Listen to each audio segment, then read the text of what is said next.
सिर्फ लाइव 24 भारत विज्ञापन और खबर देने के लिए संपर्क करें। यह बजट जो मोदी सरकार की 30 की पहली बजट है, तो इसमें सबसे पहली बात तो यह है कि 60 साल बाद किसी एक सरकार को लगातार तीसरी बार मैंडेट देकर के मोदी जी के नेतृत्व में यह सरकार बनने का सौभाग्य मिला है। मैं 60 इयर्स के अंतराल के बाद कह रहा हूं, तो 60 साल का अंतराल तो अपने आप में बड़ा होता ही है, लेकिन इसके पहले जब यह मैंडेट नेहरू जी को मिला था, तो उस समय एक तो आजादी का एक वातावरण भी था, ऑपोजिशन भी उस हद तक विपक्ष की भूमिका अदा करने में सक्षम होने का प्रयास कर रही थी। लेकिन ये जो मैंडेट है, आफ्टर 60 इयर्स लगातार तीसरी बार एक व्यक्ति के नेतृत्व में, मोदी जी के नेतृत्व में तीसरी बार का सरकार बनना, यह बताता है कि मोदी जी की नीतियों को फिर से भारत की जनता ने अपनी मोहर लगा करके उसको आगे बढ़ाने का काम किया। देखो नेतृत्व का फर्क कितना होता है। जब 1962 की लड़ाई हुई, 1971 में जब पाकिस्तान से युद्ध हुआ, 62 में जब चीन से युद्ध हुआ, हमारे शहीद भाई उनका ट्रंक आता था घर को, उनके कपड़े आते थे, उनकी टोपी आती थी और साथ में उनका आइडेंटिटी कार्ड आता था, लेकिन जवान नहीं आता था। यह प्रधानमंत्री उस समय अटल जी ने तय किया, जिसको मोदी जी ने आगे चलाया, कि कोई भी शहीद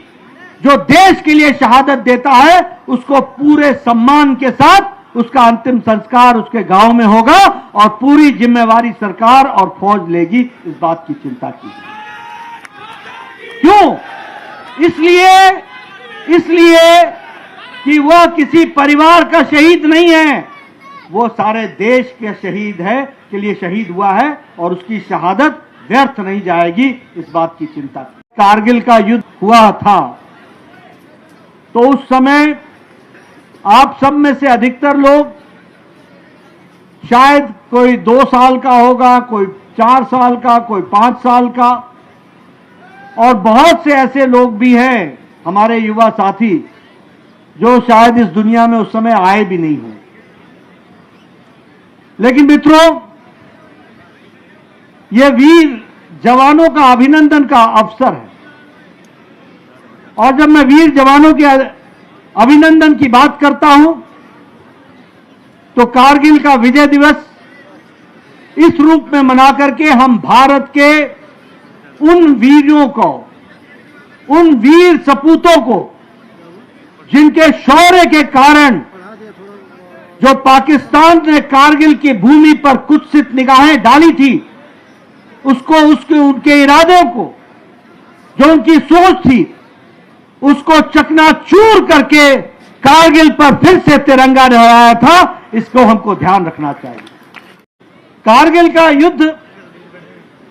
एक विशेष परिस्थिति का युद्ध था। पाकिस्तान ने कोई सीधे तरीके से अटैक नहीं किया था। पाकिस्तान चोरों की तरह चुपके चुपके आकर के उन्होंने कारगिल पर अड्डा जमाया था, और जिस हमारे लेफ्टिनेंट कालिया की बात कर रहे थे, अभी बत्रा जी की बात कर रहे थे, हमारे उन शहीदों की बात कर रहे थे जिन्होंने कारगिल युद्ध में अपनी शहादत दी, उनको जब हम याद करते हैं तो उसमें हमको विशेष बात इस बात को याद करने की है कि कारगिल विपरीत परिस्थिति में हमारे नौजवानों ने, हमारे